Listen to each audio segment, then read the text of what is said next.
Fala, galerinha! Tudo bem com vocês? Sejam muito bem-vindos a mais uma aula da Revisão Revalida da Medway para você dominar o que realmente cai na prova do Revalida e entender como a banca cobra e conquistar o seu CRM aqui no Brasil. Então, para você que está chegando agora e ainda não sabe como vai funcionar essa revisão revalida, a gente vai falar os 5 temas mais prevalentes de cada grande área.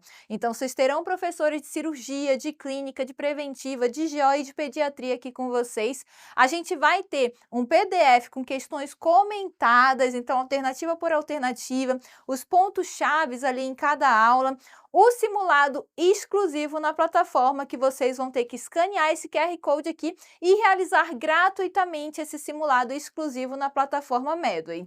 Então, hoje a gente vai falar um pouquinho sobre a aula de abdômen agudo obstrutivo, tá bom? Então, vamos lá!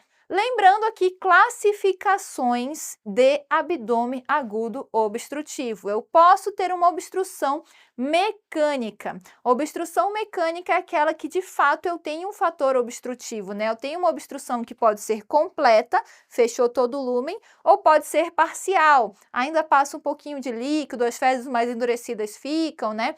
Passa flatos, né? Passa gases e ainda fica as fezes, né? E eu tenho como exemplos a brida, que é a aderência pós-operatória que pode surgir no paciente. Eu tenho uma estenose, um tumor, um volvo, um fecaloma, né? De fato, são fatores obstrutivos, são fatores mecânicos que geram uma obstrução. Mas eu também posso ter uma obstrução funcional. A obstrução funcional é aquela pseudo-obstrução. Eu não tenho um fator mecânico, de fato, obstruindo esse intestino. É só que o intestino não funciona adequadamente para expulsar essas fezes e aí eu tenho essa obstrução. Isso pode ser metabólico, pode ser medicamentoso, constipação funcional, pode ser uma infecção e eu posso ter um ilho pós-operatório, que é uma resposta endócrino-metabólica ao trauma, né? O paciente sofreu um trauma cirúrgico e o próprio corpo vai falar, calma aí, não é o momento de eu priorizar o meu intestino, né? Eu vou priorizar outras funções do meu corpo e por isso eu posso ter uma obstrução intestinal pós-operatória ali que não tem um fator mecânico de fato, é só uma pseudo-obstrução. E qual que é a importância de eu diferenciar esses quadros? Primeira coisa é eu saber manejar, né? Então, essa obstrução, pseudo-obstrução, não existe um fator que eu retire cirurgicamente e vai resolver o meu quadro, né? Já na mecânica, por vezes, eu posso precisar de uma cirurgia, de uma intervenção para poder resolver o quadro do paciente. Além disso, eu tenho que pensar se eu estou diante de uma obstrução alta ou baixa. Aqui não é hemorragia digestiva, aqui a gente não está falando de ângulo de Treitz, nada disso. Aqui a gente está falando de intestino delgado e cólon e reto, tá? O que é alto é o que está no delgado e o que é baixo está no cólon e no reto. Então, obstrução alta, eu vou ter vômitos mais precoces e de aspecto bilioso, eu vou ter menos distensão abdominal porque o delgado ele não distende tanto, né? A principal causa que é brida são as aderências pós-operatórias. Eu posso ter alcalose por conta desses vômitos repetitivos ali. Eu tenho também como outras causas a hérnia interna, o bezoar, os tumores. E no raio-x eu vou ter um empilhamento de moedas e distensão central. A gente vai falar detalhadamente desses aspectos aqui, não se preocupem. Na obstrução baixa eu tenho vômitos tardios e eu posso ter vômitos fecaloides. Então eu tenho uma obstrução lá no reto, as fezes que já estão bem formadas vão refluindo, refluindo, refluindo. Podem encontrar uma válvula iliocecal que não deixa ela refluir, mas se a válvula iliocecal for incompetente, as fezes vão refluir e ele pode vomitar fezes. Muita atenção para isso. Vômitos fecaloides me indicam que a obstrução é lá embaixo e essas fezes já estão bem formadas e a válvula iliocecal foi incompetente e eu vomitei esse aspecto. Além disso, eu tenho mais distensão, né? O cólon naturalmente é mais calibroso, ele se distende mais, então o meu abdômen vai ficar mais distendido, né? A principal causa aqui é câncer coloretal. Eu posso ter uma acidose por conta das perdas ali, né? Principalmente de volume para o terceiro espaço. Como outras causas, eu posso ter o volvo, principalmente o de sigmoide, mas tem volvo de seco, o megacólon, a doença inflamatória intestinal. E no raio-x eu vou ter alstrações, distensão periférica, alças calibrosas e eu vou explicar detalhadamente cada um desses. Então, vamos entender aqui o raio-x, que provavelmente é o principal aspecto que você tem que entender nas questões de imagens de abdômen agudo obstrutivo.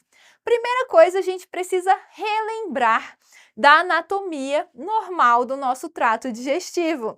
Então, vocês conseguem ver que o intestino delgado, que é a nossa obstrução alta, ele se localiza de forma mais central no abdômen, e o intestino grosso, nosso cólon e o reto, ele fica mais periférico aqui no abdômen, e isso não é exclusivo dos livros de anatomia, isso não tá só no Néter, isso não tá só lá no Sobota, né? Isso aqui também tá na vida real. Olhem só, aqui é o intestino delgado e aqui é o intestino grosso, tá? Isso é natural.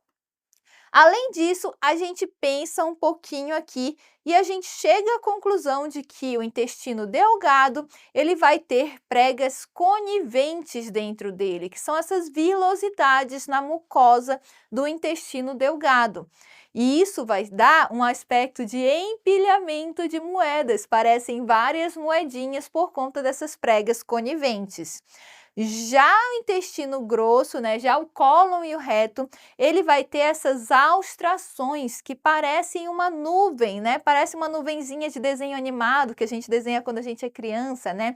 As alstrações e não várias moedinhas empilhadas. Beleza, mas e no raio-x de verdade, o que eu vou ter então? Olha esse aqui, vocês estão vendo essa distensão aqui? Vocês estão vendo que tem várias moedinhas empilhadas, uma em cima da outra? Sim, isso aqui é uma distensão de delgado. Ó, tenho as pregas coniventes que me dão um aspecto de empilhamento de moedas, por isso eu tenho uma obstrução alta, uma distensão de delgado. E aqui, vocês estão vendo o quê? Vocês conseguem ver que eu tenho níveis hidroaéreos, eu também tenho um empilhamentozinho de moedas, se vocês olharem, ó, várias moedinhas ali. Mas isso é importante eu tirar sempre um raio-x em pé, justamente para que eu consiga ver esses níveis hidroaéreos, o nível de líquido e o nível de ar. E isso me dá também um achado me sugere um achado de obstrução alta, obstrução de delgado. E aqui?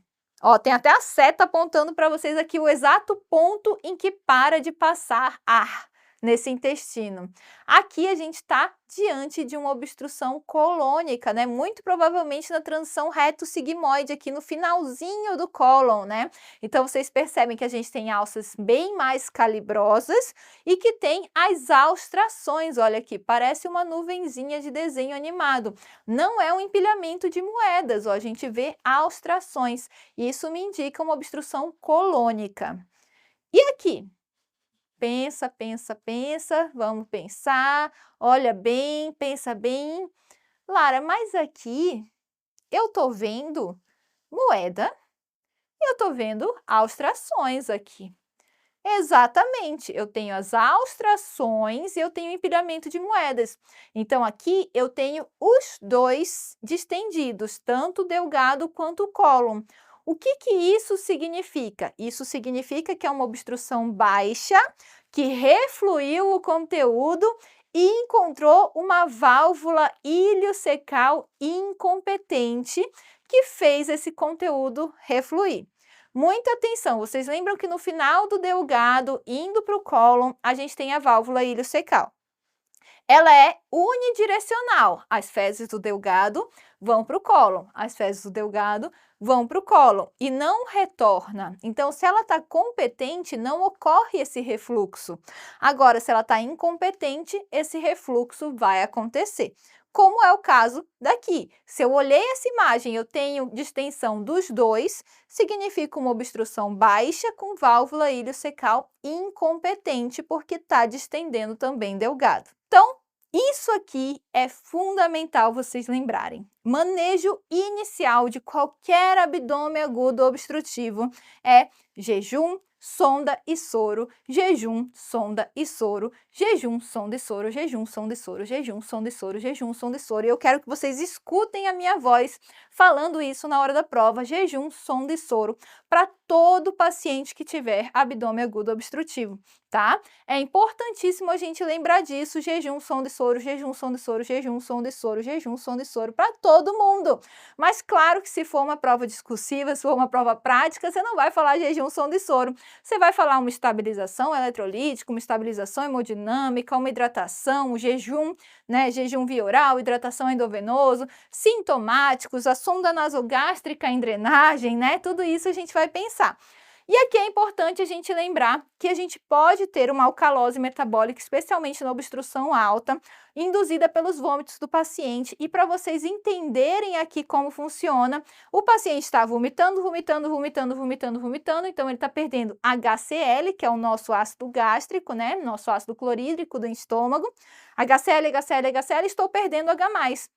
Com isso, eu tenho uma alcalose que vai me gerar uma perda renal de potássio para compensar, então eu tenho uma alcalose metabólica hipocalêmica, tá? E a gente lembra que o cloro também está saindo, então eu tenho uma alcalose metabólica hipocalêmica hipoclorêmica, tá? E aí eu vou procurar sinais de gravidade nesses pacientes. Eu vou olhar se esse paciente tem peritonite. Se tiver peritonite, é cirurgia. Não adianta correr em qualquer lugar no trauma, no abdômen agudo, em qualquer lugar. Peritonite disseminada no exame físico vai me indicar cirurgia. O paciente pode estar hipotenso, com febre, com dor abdominal muito intensa, vômitos incoercíveis, taquicardia, taquipneia. Tudo isso são sinais que me apontam uma possibilidade de precisar de cirurgia. Vamos falar então sobre as etiologias do abdômen agudo obstrutivo. Então, primeira coisa, vamos falar de delgado, obstrução alta, né? Falei algumas vezes já, mas brida é a principal causa de obstrução intestinal.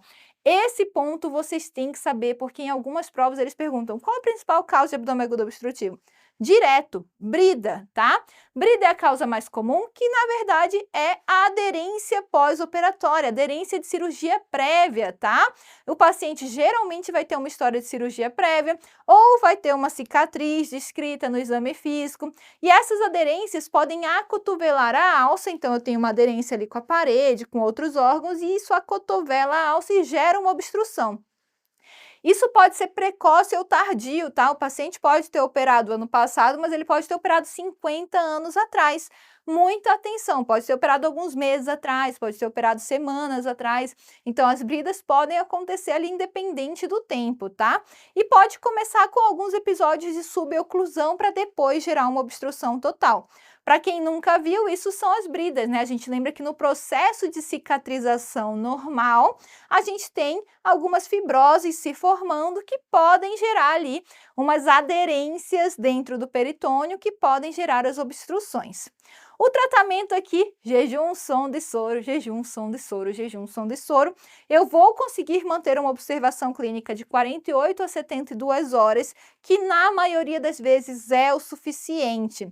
Se for refratário essa observação clínica ou tiver sinais de alarme, o paciente desenvolveu peritonite, ficou chocado, tá ruim, tá séptico, aí é cirurgia, não tem para onde correr, tá?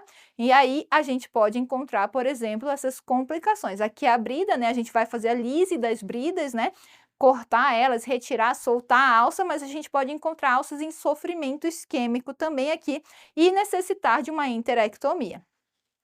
Então, primeira coisa, suspeitei de brida, vou ver se tem peritonite, se tem sinais de complicação. Se tiver, não tem para onde correr a cirurgia. Não tenho sinais de complicação, vou tentar jejum, sonda e soro, jejum, sonda e soro. Na maioria das vezes o paciente melhora e vai para casa. Se ele não melhorar depois de 48 a 72 horas, a gente pensa em fazer a cirurgia para resolver. Hérnias, elas podem ser internas ou externas, né? Podem ser hérnias internas pós-bariátrica, por exemplo, podem ser hérnias da parede abdominal. Então, muito cuidado porque as hérnias podem obstruir. De forma geral, hérnias inguinais, a gente pode fazer uma inguinotomia e uma hernioplastia, mesmo diante da obstrução. Não precisa abrir uma laparotomia nesses casos, tá? Isso é uma aula à parte que vocês vão ter aí com outro professor, tá bom? Tricobezoar. Tricobezoar é um corpo estranho formado por cabelo, pacientes que ingerem cabelo, o cabelo não é digerido e faz um grande bolo de cabelo no nosso trato digestivo que pode obstruir o nosso trato.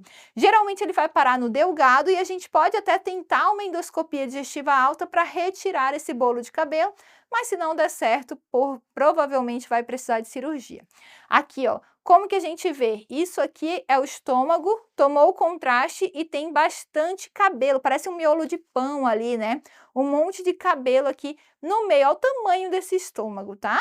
E aí, quando tira, fica assim, esse monte de cabelo. Beleza? Ilho biliar é uma coisa rara de aparecer na vida real, mas que as provas gostam muito de cobrar, que é uma complicação da colecistite aguda. Eu tenho a vesícula biliar inflamando e desinflamando, inflamando e desinflamando, inflamando e desinflamando, fazendo várias colecistites, e esses episódios de inflamação podem, por acaso, a parede inflamada encontrar a parede do delgado aqui, principalmente do duodeno ali, né? E aí, a gente, nessa inflamação e desinflamação, pode ter uma fístula, uma comunicação entre a vesícula biliar e o intestino delgado. Aí, essa pedra que estava gerando as inflamações aqui pode cair para o meu trato digestivo e vai passando pelo delgado, mas quando ela chega aqui na válvula iliocecal, muitas vezes a válvula fala, opa, o cocô que passa aqui é líquido, não é duro, né? E aí ela trava e obstrui e gera um quadro de abdômen agudo obstrutivo alto. E isso aqui as provas amam cobrar, que é os achados radiológicos do ilho biliar, que são patognomônicos. O que acontece?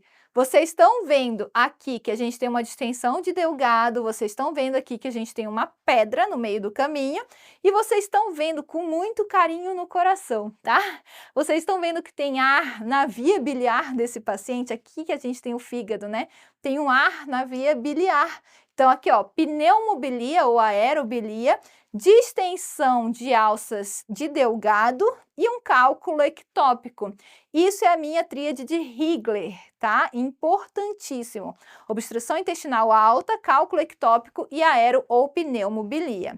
Isso é o que aparece na prova. Por vezes, vocês vão ter muita dificuldade de enxergar, vocês vão ficar olhando e falar, meu Deus, o que essa prova quer de mim? Mas aqui eu tenho cálculo ectópico, aqui eu tenho empilhamento de moedas e aqui, com muito carinho no coração, a gente vê a aero ou a pneumobilia. Tomografia é a mesma coisa, tá? A gente vai ter os mesmos achados. Aqui o cálculo ectópico, aqui não dá para ver muito bem a aerobilia, mas a gente vê o empilhamento de moedas. Conduta diante do ilho biliar. Vou abrir essa barriga, vou abrir esse intestino, retirar esse cálculo e suturar o intestino de volta, tá? Posso ou não associar uma colecistectomia no mesmo tempo, porque a gente lembra que são colecistites que geram esse quadro, então a gente vai precisar tirar essa vesícula. Mas geralmente a gente não indica mexer no intestino e mexer na via biliar no mesmo tempo, porque é um ambiente contaminado, pode gerar mais complicações. Então deixa a vesícula quieta lá, tira o cálculo e depois você resolve a vesícula. Mas muito cuidado que isso é polêmico, ainda tem alguns serviços que prezam sim a gente fazer a colecistectomia no mesmo tempo. Então olha aqui, você vê pela sombra, olha o tamanho da pedra que está lá no intestino. Isso é uma pedra de via biliar, uma litíase biliar. A gente abre esse intestino, tira a pedra e sutura o intestino. Síndrome de Wilk é raríssimo, raríssimo, mas algumas provas gostam porque é diferentona, né? É uma variação anatômica da artéria mesentérica superior que vai acotovelar e obstruir o nosso duodeno muitas vezes, tá? É chamada de síndrome da artéria mesentérica superior, em que eu tenho dor abdominal, distensão abdominal, vômitos precoces e muita relação com a alimentação, né? Porque o alimento cai ali, já dá aquela dor, aquela distensão ali, aquela obstrução meio subaguda, né? E o tratamento aqui é clínico, eu vou fracionar as minhas refeições E se for refratário, eu vou associar uma duodeno-jejunostomia nesses casos. Vamos entrar em obstrução baixa agora, obstrução de cólon, tá? A gente vai ter a neoplasia como etiologia mais importante aqui, em que a gente vai ter uma história de perda de peso, pode ter uma história de sangramento nas fezes, fezes em fita, fezes afiladas. O toque retal pode ter uma vegetação palpável ali, e aqui a tomografia tem um importante papel no manejo para saber se eu vou tirar esse tumor, se eu vou derivar, né? E não façam colonoscopia na obstrução, a gente já conversou sobre isso, mas colonoscopia não é exame para obstrução aguda. Aqui, ó, eu consigo ver com a tomografia exatamente onde está o meu ponto de stop, onde está o meu espessamento da parede intestinal que me gera a minha distensão ali baixa nesse caso. Se tiver uma lesão que é potencialmente ressecável, então tá ali de boa, o tumorzinho eu já resseco, faço ou não uma anastomose primária, né? Posso fazer um Hartmann, que eu faço uma colostomia, tiro o reto sigmoide, né? Mas posso já reconstruir no mesmo tempo, dependendo das condições clínicas do paciente. Se a lesão foi ressecável, então tá ali um brocotomazão, tá invadindo a aorta, tá invadindo grandes vasos, eu não consigo ressecar ela ali na urgência, eu só derivo, faço ali uma ostomia ali para derivar rapidamente e tirar a obstrução aguda do meu paciente. Volvo de sigmoide é uma etiologia muito importante aqui, que acomete principalmente idosos com história de megacólon. E no raio-x eu vou ter o sinal de grão de café, sinal do U invertido ou sinal de Freeman-Down, que é esse achado aqui. Olha que coisa linda, isso aparece muito em prova. Freeman-Down são essas 3 linhas saindo aqui, né? Mais o sinal do U invertido, ó, aparece um U invertido, ou grão de café é mais comum. Lara, não estou enxergando um grão de café, então vamos enxergar juntos. Olha aqui, grão de café, beleza? O volvo de sigmoide é um clássico. A gente tem que tomar cuidado porque ocorre uma torção do mesentério que vai me gerar uma obstrução em alça fechada. Então é como se eu pegasse uma mangueira e torcesse ela obstrui em 2 pontos. Isso pode me dar uma isquemia, porque o sangue para de passar por esse mesentério, que pode culminar em uma perfuração, tá? Então, aqui, ó, eu faço uma obstrução em alça fechada, entre 2 pontos, ó, aqui. Isso é uma obstrução bem mais grave do que uma obstrução sem alça fechada. O volvo de sigmoide, primeira coisa, eu vou me perguntar se eu tenho complicações, se eu tenho peritonite, se eu perfurei, né? Se sim, não tem para onde correr, a cirurgia resolve cirurgicamente. Se não, eu vou pensar em fazer uma colonoscopia, esse é um dos cenários que pode fazer colonoscopia, e descomprimir. Eu faço a manobra de Brusgard, que eu distorço esse intestino, esse sigmoide ali por colonoscopia, e aí depois eu vou pensar em uma programação cirúrgica para corrigir. Se não der certo, se falhar a minha descompressão colonoscópica, ou se eu entrei por colonoscopia, vi achados de isquemia, vi necrose intestinal, é cirurgia. Então, assim, volvo de sigmoide, se tem complicação, beleza, cirurgia. Se não tem complicação, entra com a colono para distorcer. Se achei complicação, cirurgia. Se distorcer de boa, vou programar essa cirurgia eletivamente para eu corrigir, porque esse cólon vai torcer de novo. Ele é redundante e ele vai fazer um novo volvo. Para quem nunca viu, ó, volvo de sigmoide na vida real. Gigantesco, parece um grão de café gigantesco. Volvo de seco é bem mais raro, o paciente vai ter uma dor abdominal súbita com menos sucesso na redução endoscópica porque pensa que a colonoscopia para chegar lá no seco e fazer a manobra de distorcer é bem mais difícil, o caminho é mais longo, né? Então, geralmente a gente indica correção cirúrgica. Aqui eu vou ter o volvo de seco, ó, com uma vírgula, o sinal de uma vírgula, e pode ter austrações dentro dele. Fecaloma são as fezes impactadas na porção distal do cólon, geralmente pacientes idosos, acamados, com história de doença de Chagas, constipados crônicos, e eu posso ter no meu exame físico o sinal de Yersuni, que é eu palpar aqui no abdômen à esquerda, a parede do intestino voltando na minha mão, eu consigo palpar uma grande massa fecal ali. Fecaloma, no raio-x, a gente vê um grande miolo de pão aqui, geralmente ao lado esquerdo, né, no final do intestino, as fezes bem formadas já estão ali no finalzinho do intestino, e eu vou ver bastante miolo de pão, que é uma grande massa fecal aqui, ó, fezes, fezes, fezes, fezes, fezes, tá? Vou indicar para esse paciente melhorar a alimentação dele, beber mais água, posso fazer um clíster glicerinado e posso retirar manualmente ali, fazer o toque retal e ir ressecando, tirando com o dedinho ali, né, as fezes endurecidas. Síndrome de Ogilvy não tem uma obstrução física, é uma pseudo-obstrução dos cólons, em que eu tenho ali o paciente geralmente grave, em uso de opioide, com distensão do cólon, mas sem um fator mecânico, né? Então eu faço raio-x, ó, até parece o grão de café, né? Mas você vai olhar, não existe essa torção do mesentério, só tem uma dilatação gigante dos cólons aqui e não tem nenhum fator mecânico obstruindo esse cólon. E aí eu vou entrar com jejum, sonda e soro para esse paciente e posso associar uma neostigmina desde que eu tenha descartado a obstrução mecânica. Não tem tumor, não tem fecaloma, não tem volvo, não tem nada disso, eu posso entrar com a neostigmina para resolver a síndrome de Ogilvy.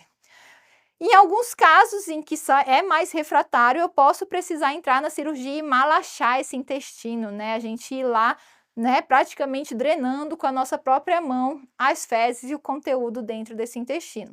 Importante a gente saber diferenciar com o ilho paralítico, em que o ilho paralítico eu vou ter uma história de cirurgia abdominal recente, né? O paciente pode estar grave, mas é recente. No manejo inicial, eu vou ter jejum, sonda e soro, corrigir os distúrbios hidroeletrolíticos e considerar o mais precoce possível reintroduzir a dieta desse paciente para estimular a motilidade dele. E também estimular o paciente a andar, né? Quem roda nas enfermarias cirúrgicas sabe que a gente tem que andar para ir no banheiro, para prevenir trombose, mas também para ir no banheiro. Então, vamos recapitular aqui os principais pontos dessa aula de abdômen agudo obstrutivo, que é muito importante para a sua prova do Revalida. Primeira coisa, saber diferenciar a obstrução alta da baixa. Na alta, a parada de eliminação de flatos e fezes é um pouco mais tardia, já na obstrução baixa ela é mais precoce. As cólicas são frequentes na obstrução alta e são um pouco mais esparsas na obstrução baixa. Os vômitos na obstrução alta são mais precoces e são biliosos, já na obstrução baixa eles são mais tardios e podem ser fecaloides, vômitos em aspecto de fezes. A distensão abdominal na obstrução alta é moderada, um pouco mais discreta, e na baixa ela é mais intensa. A gente lembra que os cólons distendem mais, né? E de exame de imagem é importantíssimo a gente diferenciar essa obstrução alta de baixa. Eu vou pensar em obstrução alta, obstrução de Delgado. Se eu encontrar esse empilhamento de moedas aqui, essa distensão geralmente é mais central aqui no abdômen e normalmente são alças um pouco menos calibrosas. Já no cólon a gente vai ver alças mais calibrosas, né, com austrações, e a distensão vai ser um pouco mais periférica aqui no abdômen. Alguns bizus para a gente não esquecer: se o paciente vier para a gente com uma história de cirurgia abdominal prévia, a gente precisa lembrar da brida como principal etiologia aqui do abdômen agudo obstrutivo. Fezes afiladas, sangramento anal, perda de peso, geralmente paciente mais idoso, a gente lembra da possibilidade de um câncer coloretal. História de litíase biliar, colecistites de repetição, vamos lembrar da possibilidade de um ilho biliar. Abalamento inguinal no exame físico, a gente lembra das hérnias da parede abdominal. O paciente pediátrico, a gente lembra da possibilidade de um ilho meconial, uma intussuscepção intestinal. O pós-operatório recente de uma cirurgia abdominal, precisamos lembrar do ilho paralítico, uma obstrução funcional e não mecânica, né? Assim como o Ogilvy, que a gente vai lembrar naqueles pacientes mais graves, em UTI, pacientes sépticos, chocados. O fecaloma é uma causa muito frequente de obstrução baixa em pacientes acamados, com uma história ali de internação em casa de repouso. A gente pode ter a descrição do sinal de Gersune no exame físico, em que a gente palpa aquela crepitação aqui, né, na esquerda ali do abdômen, na fossa ilíaca esquerda, que é uma massa fecal ali descolando da parede do cólon, né? E se eu tiver uma história de megacólon, de doença de Chagas, em que eu tenho o sinal do grão de café no meu raio-x, não esquecer do volvo de sigmoide. Além disso, manejo geral para todo abdômen agudo obstrutivo, vamos lembrar que é jejum, sonda e soro, né? Então, jejum correção de distúrbios hidroeletrolíticos, sonda nasogástrica em drenagem, analgesia e sintomáticos para todos os pacientes. O volvo de sigmoide eu vou resolver com uma descompressão colonoscópica se não tiver sinais de complicação, mas se tiver complicação eu vou partir para uma cirurgia. O fecaloma, a retirada é manual dessas fezes impactadas. O Gilve a gente pode administrar neostigmina desde que eu tenha descartado causas mecânicas para essa obstrução. O ilho paralítico, geralmente a conduta é expectante, né? Eu vou introduzir dieta, se possível, o mais precoce possível. As bridas, eu vou manter jejum, sonda e soro, a maioria se resolve assim, tá? Mas se tiver complicação, vou pensar em cirurgia. O ilho biliar e as hérnias, assim como a neoplasia coloretal, a gente lembra do manejo cirúrgico. E aqui, se eu encontrar um tumor irressecável ali, obstruindo esse cólon, a ideia é fazer uma derivação, uma ostomia, para derivar o trânsito intestinal. Então era isso que eu tinha para falar de abdômen agudo obstrutivo. Não esquece de escanear esse QR Code para ter acesso exclusivo ao nosso simulado aqui, padrão Medway, para você responder e treinar para sua prova do Revalida. Não esquece que a gente está junto até a conquista do CRM. Tem mais novidades vindo por aí. Fica ligado nas nossas redes sociais, aqui no YouTube também, e vamos junto para cima!